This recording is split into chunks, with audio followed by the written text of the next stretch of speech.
Ekele celery. Èwo la mọ̀ bí náà kí ló wà wájú ẹ̀? Ẹ̀bà. Ẹ̀bà, okay. Irú ọba wọn fi jẹun nísì. Irú ọbẹ̀ la máa fi jẹun nísìn. Ọbẹ̀ ẹ̀fọ́ ni. Ọbẹ̀ ẹ̀fọ́. Èmi kò fẹ́ jẹ ọbẹ̀ ẹ̀fọ́ tó tí wọ́n ti mọ jẹ ọ̀fẹ́ ẹ̀rọ wọn ya. Ó máa ṣe kí ni? Ẹ̀rọ wọn ya bẹ́ẹ̀. Báwo ló ṣe máa yàgbẹ́?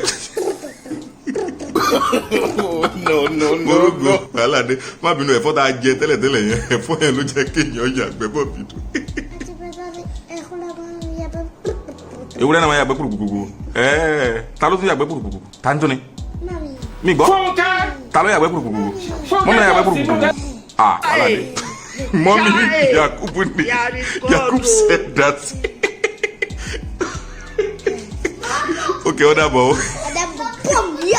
Kindly subscribe to our YouTube channel, Yoruba Pikin, and remember to hit the notification bell to enjoy more of our videos. Thanks for watching.